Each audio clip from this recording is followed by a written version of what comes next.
Vamos orar para a gente continuar aqui com o nosso estudo bíblico. Pai, nós te louvamos e te agradecemos porque o Senhor é digno de toda adoração, de todo louvor. O Senhor é digno, Senhor, de receber o nosso melhor, Deus, mas o nosso melhor ainda não é suficiente para ti. Por isso, Deus, o teu Santo Espírito que habita em nós, que intercede com gemidos inexprimíveis, Senhor, faz esse papel por nós, Pai. Porque é através do teu Espírito Santo, através de Cristo, que nós chegamos a ti, para te buscar, para te adorar e para dizer que só tu és Deus. Muito obrigado, Pai, por esse tempo juntos. Fala aos nossos corações através da tua palavra, para que a gente aprenda mais de ti, para que a gente conheça mais e te sirva melhor com as nossas vidas. No nome de Jesus. Amém. Hoje a gente vai começar um outro livro, no nosso estudo, que é o livro de Miqueias, profeta menor. Miqueias. Então abre lá, no Antigo Testamento,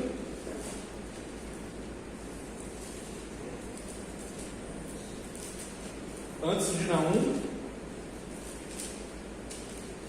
e depois de Jonas.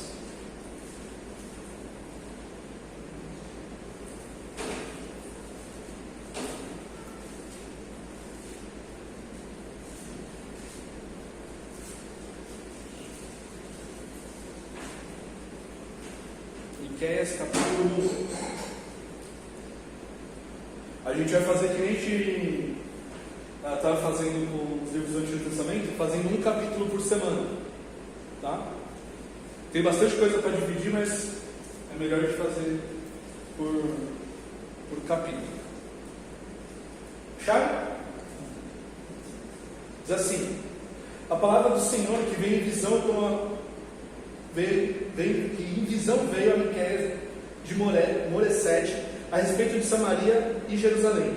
Isso aconteceu nos dias de Jotão, Acás e Ezequias, reis de Judá. Escutem todos os povos, prestem atenção, ó terra, e todos os seus moradores. O Senhor Deus será testemunha contra vocês, no seu santo templo o Senhor falará. Porque eis que o Senhor sai do seu lugar, ele desce e anda sobre os altos da terra. Os montes debaixo dele se derretem, e os vales se fendem. São como a cera diante do fogo, como as águas que se precipitam no abismo. Tudo isso por causa da transgressão de Jacó e dos pecados da casa de Israel. Qual é a transgressão de Jacó? Será que não é Samaria? E quais são os lugares altos de Judá? Será que não é Jerusalém? Por isso, farei de Samaria um montão de pedras no campo, uma terra de plantar vinhas. Farei com que as pedras rolem para o vale e deixarei descobertos os seus alicerces. Todas as suas imagens de escultura serão despedaçadas, e tudo que ela ganhou com a sua impureza será queimado. De todos os seus ídolos eu farei uma ruína, visto que elas os ajuntou com pagamento por prostituição. Em pagamento por prostituição eles serão transformados. Por isso, lamento e choro, ando descalço e nu, faço lamentações como chacais e planteio como as avestruzes, porque as feridas de Samaria são incuráveis. O mal chegou até Judá, estendeu-se até a porta do meu povo, até Jerusalém. Não anunciem isso em Gate, nem chorem.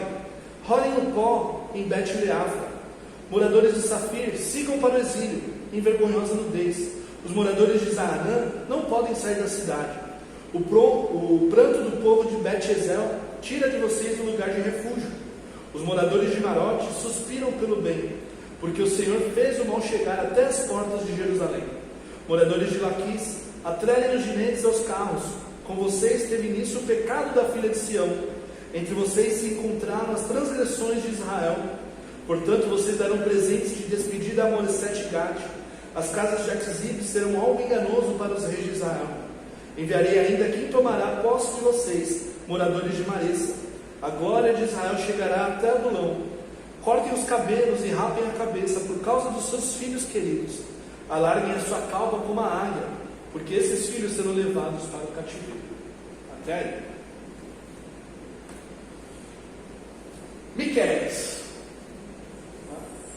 Um livro pouco estudado do Antigo Testamento, mas é um livro tão importante quanto os outros e que vale muito a pena ser estudado. E é um livro que é extremamente messiânico, que significa que ele diz respeito a Jesus. Miqueias, ele profetizou no mesmo período que Isaías. Só que a diferença entre os dois é que Isaías, ele era um profeta da corte. Ele morava em Jerusalém e ele tinha acesso direto ao rei. Ele era parente do rei, até. Então ele andava ali na alta sociedade, ele era nobre, estudado. Então dá para ver a diferença na forma das profecias, na forma de escrever as profecias. Miqueias, ele já é uma pessoa do campo, do interior. Ele fala aqui que a cidade dele é Moresete, que ficava mais ou menos uns 32 quilômetros de Jerusalém. É uma cidade de interior, pouco lembrada. A gente só conhece Moresete por causa de Miqueias, que era de lá, porque ela não aparece em nenhum outro momento no texto bíblico. Não era uma cidade famosa, era uma cidade de agricultores, de pastores. Então, Miqueias é do campo. E isso reflete muito na profecia dele, porque a profecia de Miqueias, ela foca muito a opressão que o povo mais simples sofre dos mais ricos. Isaías fala sobre essa opressão, mas não como Miqueias. Miqueias só foca bastante nesse sofrimento causado pelos mais ricos sobre os mais pobres. Lembra muito, o texto de Miqueias lembra muito o de Amós, que a gente estudou ano passado. Foi ano passado ou retrasado? Eu não lembro agora. Faz uns 5 anos. Não faz tanto tempo. Faz? Foi antes da pandemia? Nossa, para mim parece que foi ano passado que a gente estudou Amós. E Amós foca muito essa questão dos mais ricos ficando mais ricos por causa da opressão dos povos. E o Miqueias vai focar nisso também. Só que Amós, ele era um profeta do sul, que foi profetizar no norte. Ele era de Judá e foi profetizar em Israel. Miqueias é do sul, de Judá, e está profetizando contra o sul e contra o norte. Contra os dois. E nisso ele é muito parecido com Isaías, porque Isaías faz a mesma coisa. Ele profetiza alguns anos antes da destruição de Samaria, que é a capital do norte. E aí varia assim, as datas, talvez está entre 20 e entre 5 anos ali a diferença de quando ele profetizou antes da queda de Samaria. Mas foi antes que ele profetizou. E o tema do livro como quase todos os profetas, é a quebra da aliança por parte de Israel e de Judá e o futuro livramento ou a futura bênção debaixo do Messias, que é Jesus. Então, muita coisa no livro de Miqueias. Obrigado, menino. Ele molhou.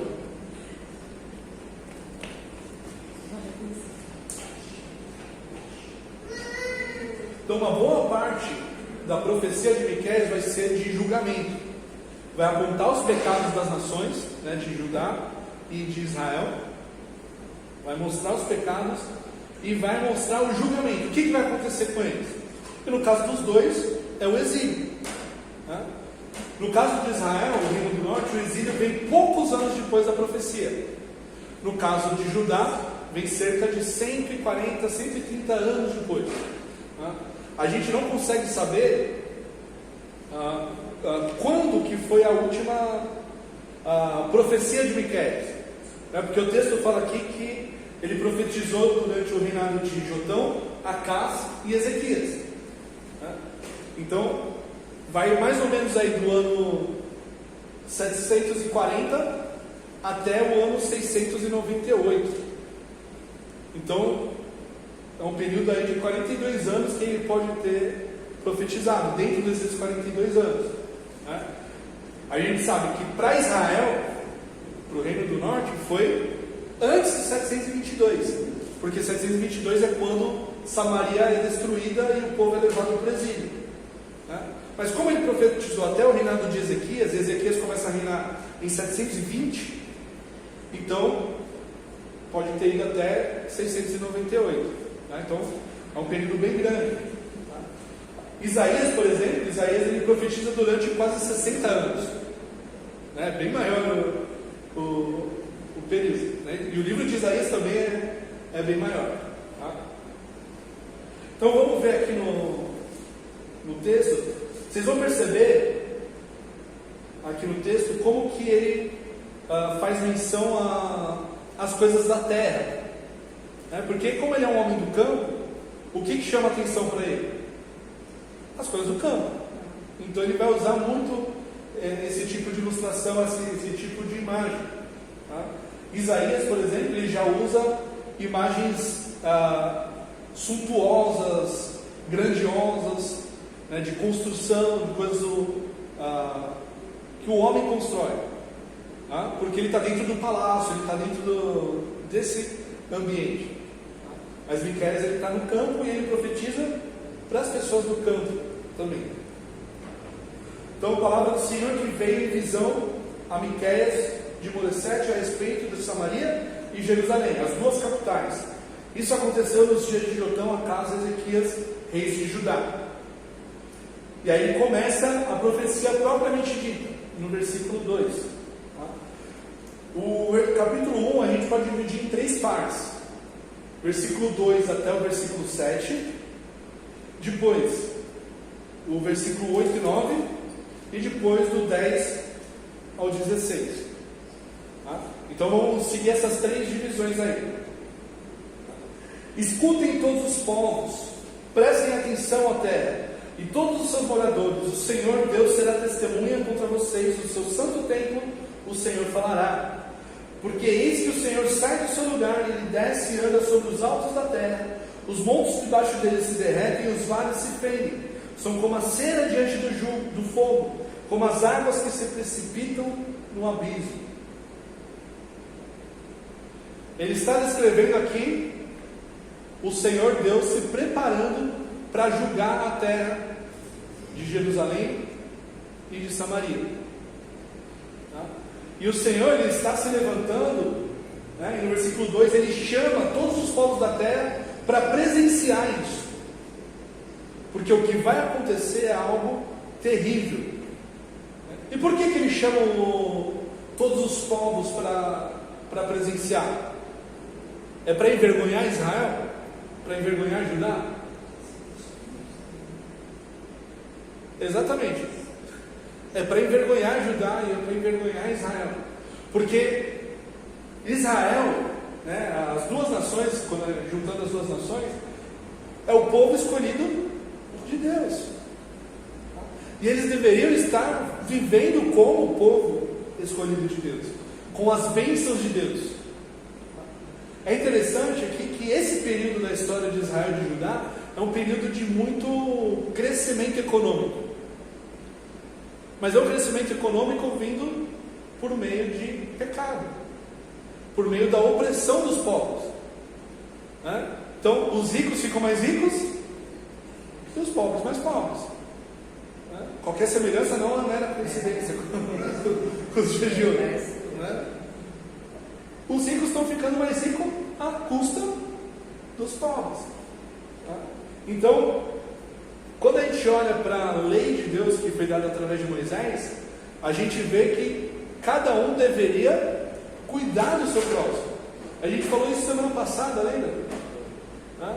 Quando você emprestar para o seu irmão, não é para cobrar juros. Tá? E quando chegar o dia de abatimento das dívidas, o que é para fazer? É para perdoar a dívida. Tá? E se você pegou algum irmão como escravo para trabalhar, para pagar a dívida, o que é para fazer no ano sabático? É para liberar ele da carta de alforria dele. Para liberar, despedir ele com valor ainda. E despedir ele com o pagamento ainda, né? com gado, com dinheiro, com coisa para ele reconstruir a vida, para que não haja pobre em Israel. Mas aqui nesse período o que tem? Muito pobre. E também muitos ricos. Então o Senhor se levanta na sua ira para julgar Israel e Judá. Ele fala: o Senhor Deus será testemunha contra vocês. Do seu santo templo o Senhor falará. Porque isso que o Senhor sai do seu lugar, ele desce e anda sobre os altos da terra. É como se ele estivesse usando as montanhas da terra como escada. E ele está descendo dos altos até chegar em Jerusalém e Samaria. Os montes debaixo dele, o que acontece? Se derretem. E os vales se fendem. São como a cera diante do fogo, como as águas que se precipitam no abismo. Está vendo como ele está usando as figuras da natureza para se referir à majestade de Deus, à grandeza de Deus? Então, se a terra está se abrindo debaixo dos pés do Senhor, por que é? Porque ele está pisando leve? Não. Ele está irado.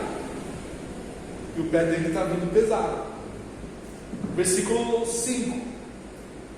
Tudo isso por causa do quê? Por causa da transgressão de Jacó e dos pecados da casa de Israel. Qual é a transgressão de Jacó? Será que não é Samaria? E quais são os lugares altos de Judá? Será que não é Jerusalém? Basicamente o que ele está falando aqui é: qual que é a transgressão de Jacó? Qual que é o pecado de Jacó? Olha para Samaria. Se você olhar para Samaria, o que está acontecendo lá? É a transgressão, é o pecado. Quais são os lugares altos de Judá? O que significa isso? Os lugares altos é onde os povos pagãos construíram seus templos, os seus postes ídolos, onde eles vão adorar Baal, Astarote, Azerá, os outros deuses. Levar incenso. E ele, o que ele está falando? Que Jerusalém se tornou o lugar de adoração dos ídolos. O lugar que deveria ser chamado pelo nome do Senhor. Está tudo invertido. O lugar que deveria ser conhecido por praticar a obra de Deus é conhecido pela transgressão. E o lugar que deveria ser conhecido pelo nome do Senhor é conhecido pelos seus ídolos. Por isso, farei de Samaria um montão de pedras no campo, uma terra de plantar vinhas. O que você faz com uma terra cheia de pedra? O que dá para plantar lá? Nada. Até você tirar toda a pedra do campo, já acabou o tempo da colheita, não dá mais tempo de plantar nada. Ainda mais se as pedras estão... Se o solo é rochoso, piorou. Dali como quebrar as pedras para plantar. Farei com que as pedras rolem para o vale e deixarei descobertos os seus alicerces. Quando uma nação invadia uma cidade inimiga, eles derrubavam os muros da cidade e pegavam as pedras do muro e jogavam montanha abaixo. E as pedras iam parar lá embaixo no vale, para que a cidade não conseguisse se reerguer rapidamente. Eles teriam que descer lá embaixo no vale, pegar as pedras de volta e levar lá para cima. Só que outra coisa que ele fala aqui é: deixarei descobertos os seus alicerces. Não vai ter nem base para colocar o muro. E o que eles faziam também, quando destruíam as cidades, rolavam as pedras abaixo, eles tacavam fogo nas pedras, para não dar mais para usar. É isso que o Senhor está falando que vai fazer com Samaria e com Jerusalém. Não vai ficar pedra sobre pedra. E nos campos que eram campos verdejantes, campos que que davam fruto vão ficar estéreis. Por quê? Porque isso é o que a nação era. Era uma nação estéril, sem vida, mas cheia de pedra, cheia de pecado, cheia de coisas que atrapalham. Todas as suas imagens e esculturas serão despedaçadas, e tudo que ele ganhou com a sua impureza será queimado. De todos os seus ídolos eu farei uma ruína, visto que ela os ajuntou com pagamento por prostituição. Em pagamento por prostituição eles serão transformados. Esses deuses que ele está falando aqui, né, existiam os prostitutos e prostitutas cultuais nesses templos de adoração, tá? E o adorador que ia lá para adorar o deus, sei lá qual, Baal, Astarote e tal, levava dinheiro para pagar as prostitutas, os prostitutos, se relacionavam com eles, né? E o templo, as prostitutas iam ficando mais ricos, né? Porque levavam ouro, levavam prata, levavam animal, levavam um monte de coisa.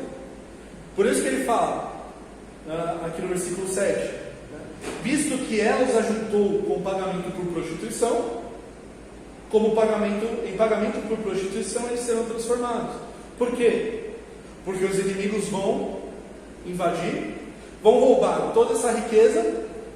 E o que os soldados fazem com esse dinheiro? Vão se prostituir. Então, esse dinheiro, essa riqueza que eles achavam que tinham, não vale de nada. Porque ela, da mesma forma que ela entrou, ela vai embora. É uma maldição. Então, começou leve o livro, né? Tá tranquilinho o livro. Mas olha os versículos 8 e 9.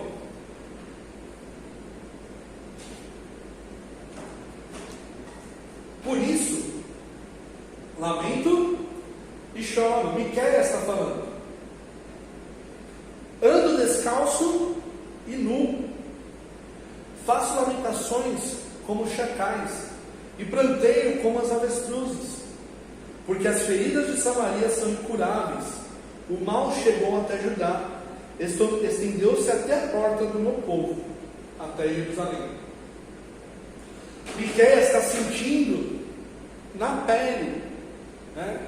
As emoções dele estão à flor da pele, porque ele está recebendo essa profecia do Senhor.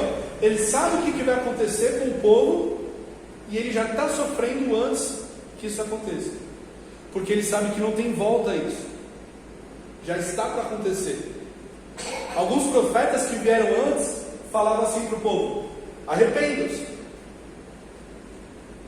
arrependam-se, ainda dá tempo, né? Voltem-se para o Senhor, orem para o Senhor, né?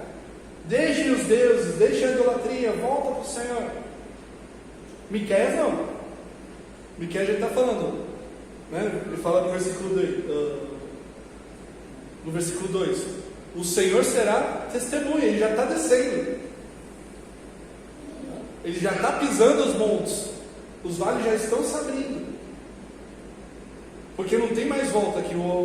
O arrependimento não vai mais livrar o povo do julgamento. Lembra de Amós?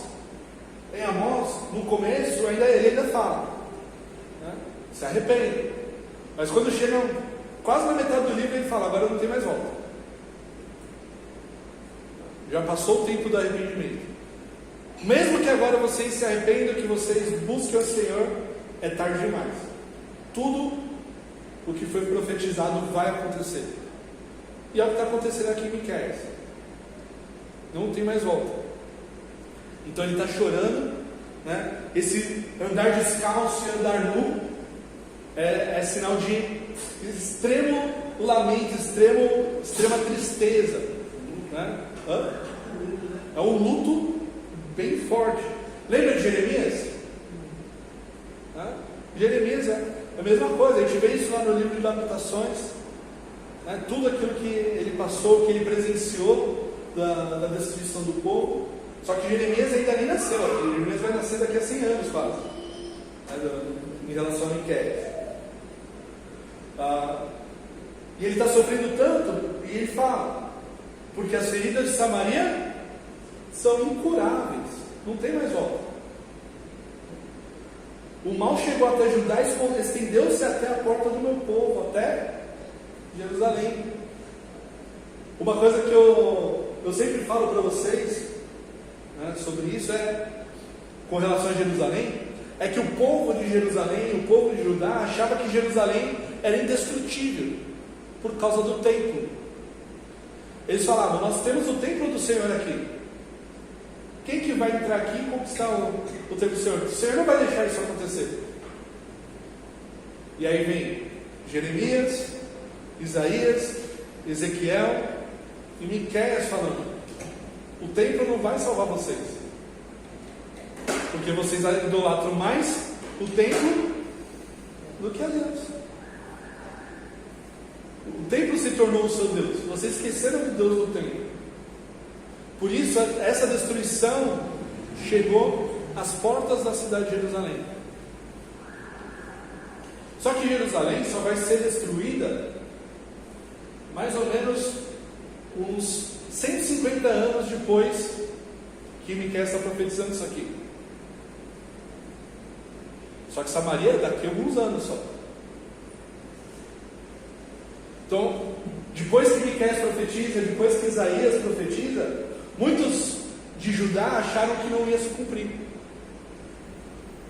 E aí veio o profeta Jeremias, profetizando a mesma coisa que eles profetizavam. Falaram, não vai acontecer, não vai acontecer. Consideraram Jeremias um traíra, né? Um traidor da nação, um vendido para os babilônios. Era melhor se entregar para os babilônios do que continuar na cidade. E aí, quando tudo acontece, Jeremias está lá no meio. Eu avisei. Por que vocês estão achando isso o cúmulo, né? Eu avisei o que ia acontecer. E aí vem Ezequiel também profetizando, só que Ezequiel já está lá na Babilônia, antes da queda de Jerusalém. E ele fala, no dia que Jerusalém cai, Ezequiel profetiza e fala, hoje Jerusalém caiu, só que ele está na Babilônia.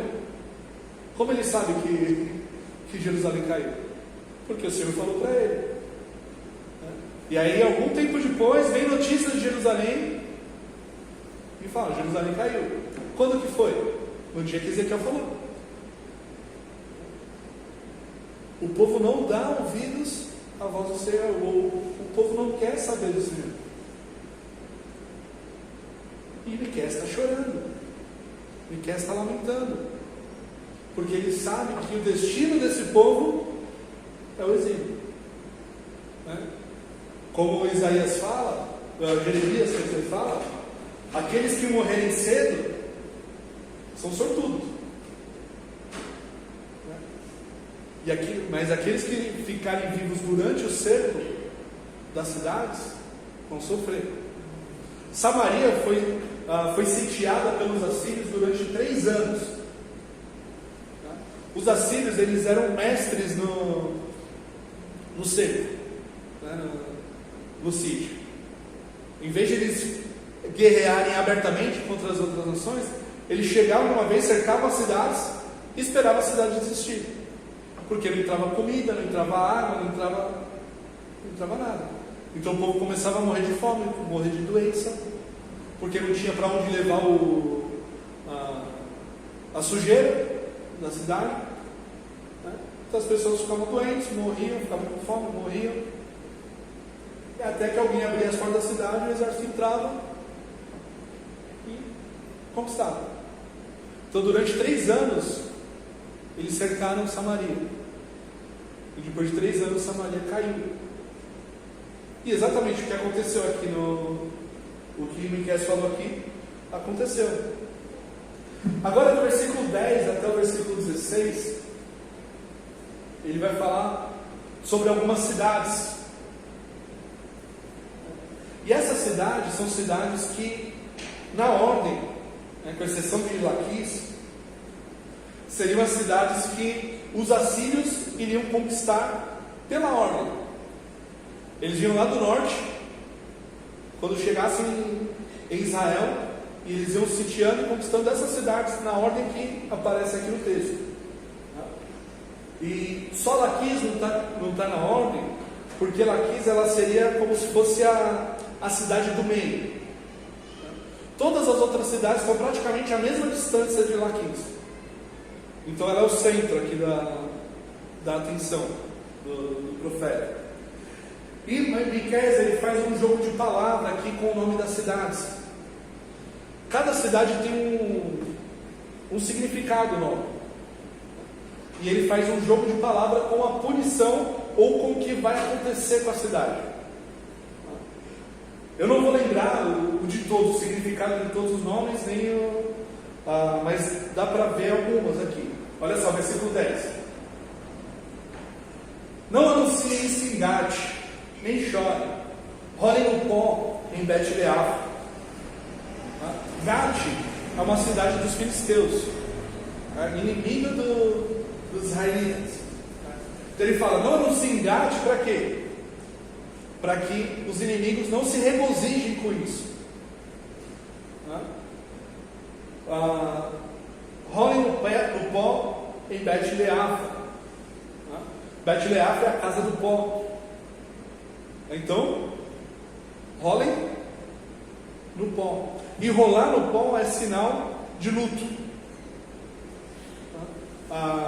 Quando as pessoas ficavam em luto nesse contexto, uma das coisas que eles faziam, eles sentavam no chão, no pó mesmo, na rua, rasgavam as roupas, colocavam cinza na cabeça, se tivesse cinza por perto, então pegava a poeira do chão e jogava sobre a cabeça, para que todo mundo soubesse que está de luto.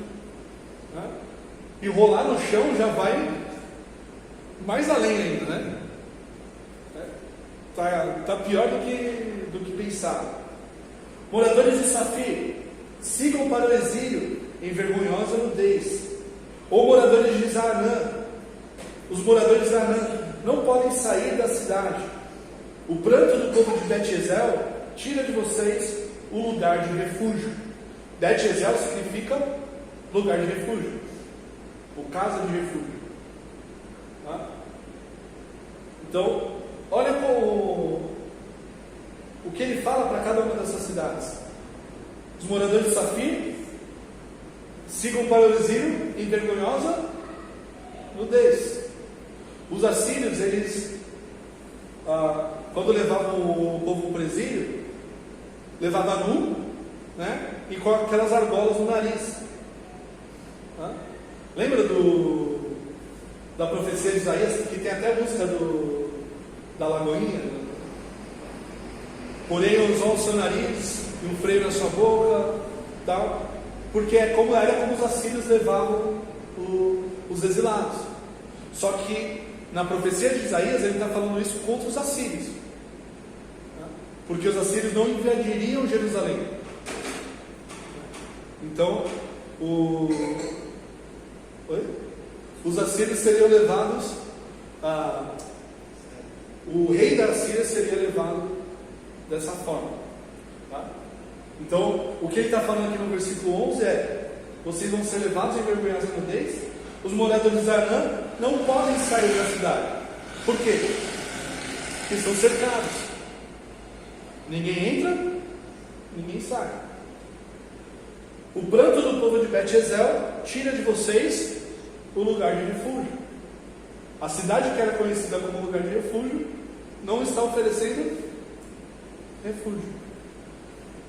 12. Os moradores de Marote suspiram pelo bem, porque o Senhor fez o mal chegar até as portas de Jerusalém. Moradores de Laquis, atrelem os ginetes aos carros. Com vocês teve início o pecado da filha de Sião.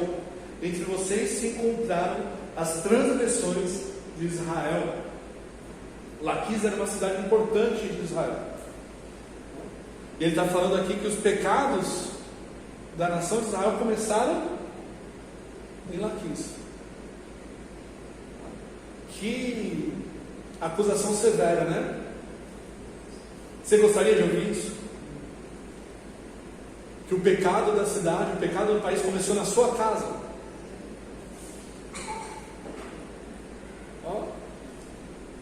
Portanto, vocês darão presentes de despedida a Moreset e Gat. As casas de Aquisib serão algo enganoso para os reis de Israel. Enviarei ainda quem tomará posse de vocês, moradores de Maris. A glória de Israel chegará até Adulão. Agora olha o versículo 16. Cortem os cabelos e rapem a cabeça por causa dos seus filhos queridos. Alarguem a sua calva como a águia, porque esses filhos serão levados para o cativeiro. Por que os filhos? Porque os pais não interessam. Os pais já são mais velhos. Para que eles vão servir? Então eles levam os mais novos. Então os pais serão separados dos seus filhos para nunca mais ver. E o exílio de Israel, o Reino do Norte, é um exílio tão terrível que o Reino do Norte não volta do exílio. A Assíria, ela tinha como estratégia de exílio levar os povos conquistados para uma região muito diferente, muito longe de onde eles foram tirados. E aí eles misturavam os povos.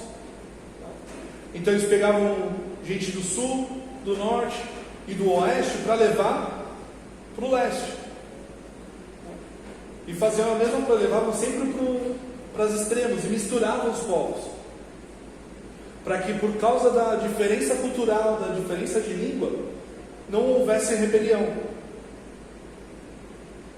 E isso deu muito certo para os assírios. Porque os assírios vão ser a potência mundial até o surgimento da Babilônia, que vai durar por mais 120 anos ainda. E o povo de Israel foi levado para o nordeste do Império Assírio, bem longe de onde eles saíram. E eles foram sendo colocados em várias cidades, em várias regiões, espalhando eles por esses lugares. E trouxeram povos de outros lugares para morar na terra de Israel. E essa mistura que aconteceu com esses povos, com os judeus que ficaram no norte, surgiram os samaritanos, que na época de Jesus eram odiados pelos judeus, exatamente porque eles eram misturados. Eles não eram judeus puros, mas eles eram misturados com outras nações. Olha a destruição que o pecado trouxe sobre a nação. A gente está estudando o livro de Deuteronômio no começo dos cultos de quinta, né? E a gente está vendo que Deus está falando na lei tintim por tintim, não é? Falou dos 10 mandamentos, de como aplicar cada um dos 10 mandamentos. Quantas vezes ele já falou sobre idolatria? A gente está no capítulo 17, né, de Deuteronômio. Quantas vezes, desde o capítulo 1, ele falou sobre idolatria? Se a gente pegar desde Gênesis, né? Quantas vezes ele fala sobre idolatria? O tempo todo. E qual que é o pecado que o povo comete? Idolatria. Foi por falta de aviso? Foi porque eles não sabiam? Eles sabiam, mas eles escolheram ignorar completamente a lei de Deus. E como a gente falou no começo do culto, pecado de rebelião é punido com a morte. E é isso que o Senhor está vindo fazer. Ele está descendo para executar a sua justiça. E o povo do norte vai sofrer as consequências. Aqui no capítulo 1 não tem um pingo de bênção. Não tem um pingo de esperança para essa nação. Por quê? Porque o julgamento foi feito e a sentença já foi dada. Mais para frente vai começar a vir alguns vislumbres de salvação, de libertação, de restauração, até chegar nos capítulos em que Miqueias vai trazer isso de forma mais concreta e mais gloriosa, por assim dizer, né? Não tão triste e medonha como esse capítulo 1. É muito legal como que tanto Miqueias quanto Amós, eles trabalham essa questão do julgamento e da salvação. Que lembra de Amós? Quem estudou aqui com a gente o livro de Amós? O livro de Amós é o livro que tem a menor porcentagem de esperança em todos os profetas.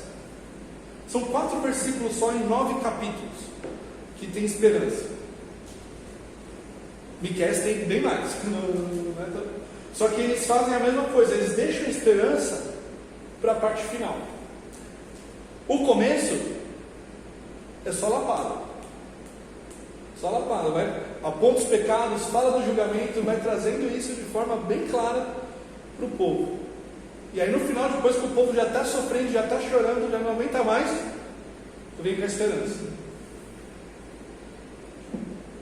Porque isso faz parte também do tratamento de Deus com o povo. Porque o povo, ele estava naquele pensamento: nós somos o povo escolhido de Deus, o que vai acontecer com a gente?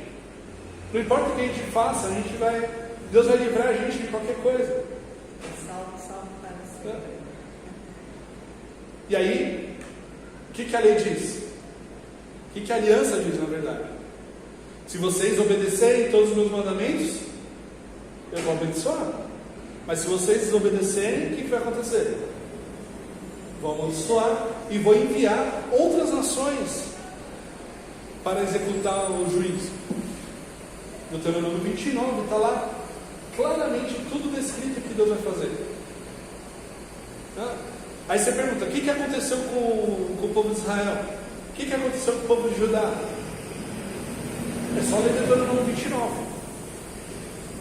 Porque está tudo lá descrito. Exatamente o que Deus prometeu que faria, Ele fez. Mas da mesma forma, quando o povo se arrepende, quando o povo clama a Deus, clama por misericórdia, clama pela graça, o Senhor responde de acordo. Ele restaura a nação, traz de volta para a terra e levanta de novo aquilo que foi destruído.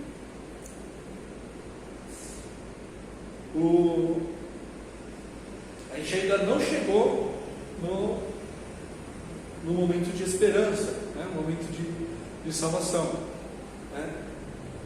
Dá aquela angústia, né? no coração: caramba, só cacetado.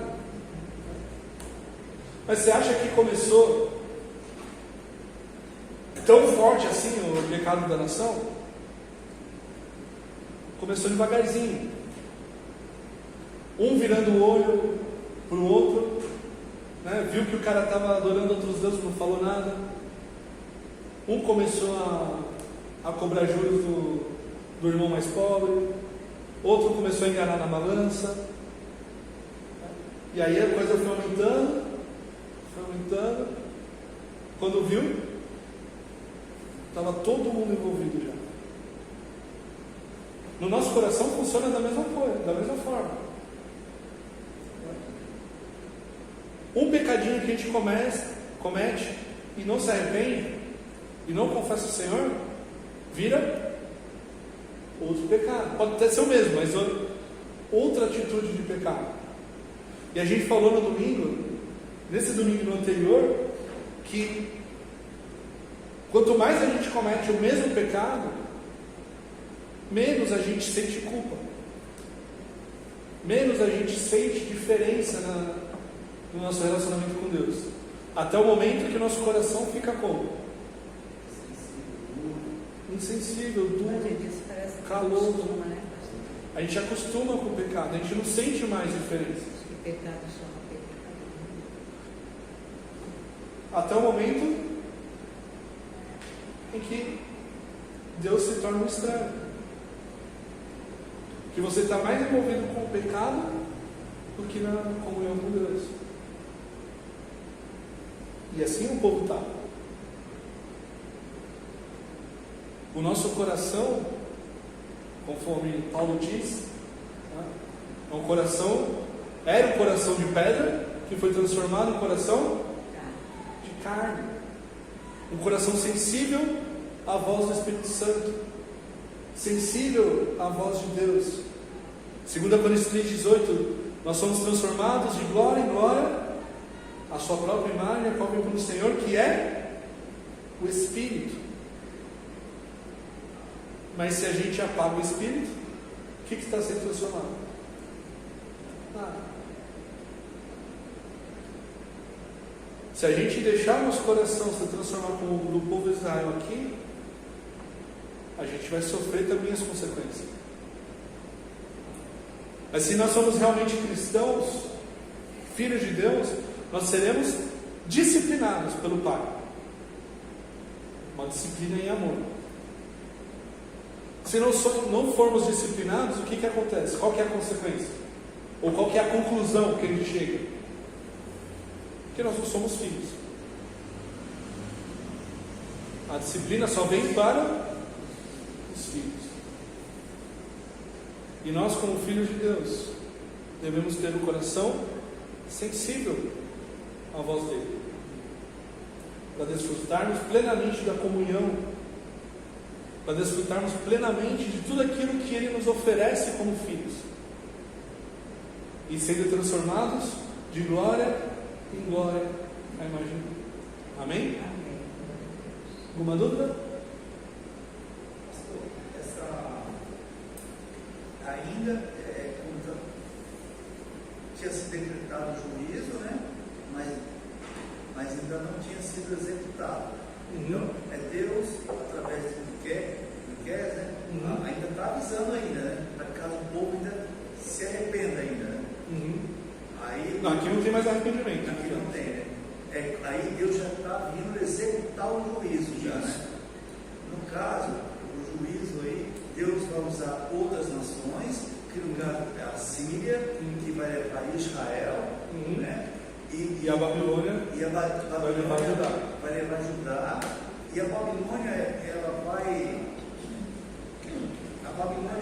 vai destruir. Jerusalém. Não, ela vai destruir os assírios também ou não? Sim. Vai destruir os assírios, Vai conquistar os assírios. conquistar os assírios, certo? E depois vem o Alexandre, que vem com Nos persas. os persas, né? Os persas que destruirão a Babilônia. Aí depois os gregos. Os gregos. Com Alexandre. Os persas, e os persas com o Alexandre. Vem os persas, que seriam o quê? O rei? Ciro. Ciro que vai mandar o povo de volta para Jerusalém. O Ciro. Tá. Ele é persa. Ele foi bom, cara, entre aspas, assim, para o povo. Sim. Era a política dele de governo. Essa atitude do rei da Babilônia, do rei da Síria, de dispersar o povo para outras regiões e eles talvez se relacionarem, vamos dizer assim, aprender idioma, cultura, talvez seria uma forma de o povo judeu perder a sua identidade. Sim. Foi o que eu falei. Mistura as culturas, mistura as línguas, você tem um novo povo. E Deus vem no crescimento. Ele já tinha uma tendência a Foi. Basicamente o que aconteceu no Brasil, não foi? Vieram os portugueses, tinham os índios, vieram os africanos, veio italiano, veio espanhol, veio alemão, veio japonês, né? Deu uma misturada aqui no Brasil. Você não reconhece mais cultura de lugar nenhum. Está tudo misturado, é uma nova cultura. Nos Estados Unidos aconteceu a mesma coisa, na América do Sul toda aconteceu a mesma coisa. Todos os países que sofreram colonização aconteceu isso. Alguns mantiveram bem firme a sua cultura, mesmo assim, a cultura foi mudada pela presença estrangeira. Não tem como não mudar. Então, se você faz isso de forma proposital, é ainda mais forte. Você junta 4 povos num lugar só. Dos 4 povos vai surgir uma cultura só. Não tem como ser diferente. Mais alguma dúvida? Pastor, esse prostituta cultural, né? Uhum. Eu fico às vezes pensando assim, é o casal se prostituindo diante da imagem ou é o homem e a mulher usando a própria imagem para fazer o seu desejo? Não, a imagem era um poste. Era Porque eu imagino assim, como se fosse um manequim, né? Não, era um... E o homem ou a mulher fosse lá e usasse aquele manequim. Ou então o casal usando diante daquela imagem lá. Era relações sexuais diante da imagem. Ah, tá. Eu às vezes tenho mais ideias assim, meio assim, mas eu tenho que perguntar para tirar minha dúvida. Não tem problema. Tá bom, obrigada. Mais alguma dúvida? Podemos orar? Amém. Pai, muito obrigado pela tua palavra, que é viva, que é eficaz, que é maravilhosa. Nós temos aprendido tanto com ela nesses cultos de quinta, durante os nossos cultos dominicais, durante o BD, e nós queremos aprender cada dia mais. Nos ajuda a guardar no nosso coração aquilo que aprendemos, que possamos, Senhor, desfrutar da tua verdade, possamos desfrutar da comunhão contigo cada dia mais. Que a nossa adoração, ela reflita tudo aquilo que nós temos aprendido, e reflita aquilo que nós estamos sendo transformados de glória em glória. Que possamos, Senhor, mostrar ao mundo, Deus, a tua palavra, levar o teu evangelho aonde a gente for, para que o teu nome seja glorificado sobre toda a terra. Abençoa nossa noite, nos guarda de todo mal, e que amanhã, Senhor, no tempo da vigília, tenhamos um tempo agradável na tua presença, em comunhão uns com os outros, Senhor, para nos fortalecermos em oração, em conhecimento de Ti e de comunhão contigo. No nome de Jesus. Amém. Amém.